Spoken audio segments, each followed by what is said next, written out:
మహానాడు వేదికగా తెలుగుదేశం పార్టీ పలు తీర్మానాలను ప్రవేశపెట్టనుంది. 2 తెలుగు రాష్ట్రాలకు వేరువేరుగా తీర్మానాలను ప్రవేశపెట్టి ఆమోదించడంతో పాటు ఉమ్మడిగాను మరికొన్ని తీర్మానాలను ప్రవేశపెట్టనున్నారు. రాష్ట్రంలో ప్రతిపక్షం తీరును ఎండగట్టడంతో పాటు తెలంగాణలో ప్రభుత్వ వైఫల్యాలను ఎత్తిచూపడం వంటి తీర్మానాలపై మహానాడులో చర్చించనున్నారు. ఆంధ్రప్రదేశ్కు సంబంధించి 13 అంశాలు, తెలంగాణకు సంబంధించి 8 అంశాలపై తీర్మానాలు చేస్తారు. ఉమ్మడిగా 7 తీర్మానాలున్నాయి.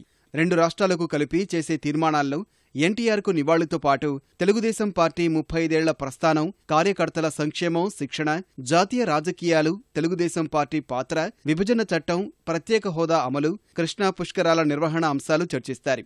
విభజన చట్టం ఏం చెప్తోంది, 2 తెలుగు రాష్ట్రాలకు కేంద్రం ఏం చేయాలి, ప్రస్తుతం జరుగుతోందేంటి, హక్కుల సాధనకు చేయాల్సిన కృషిపై మహానాడు వేదికగా తీర్మానం చేయనున్నారు.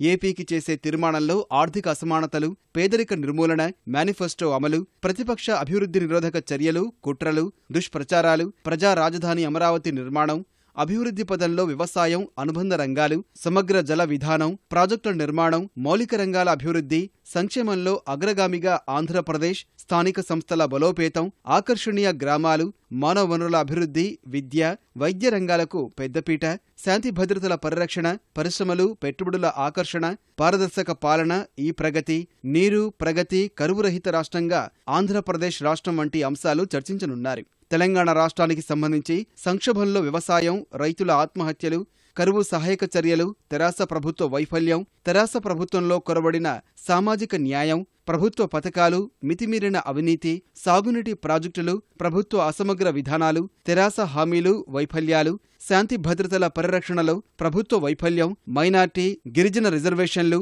ప్రభుత్వ వైఫల్యం వంటి అంశాలను ప్రధానంగా చర్చిస్తారు.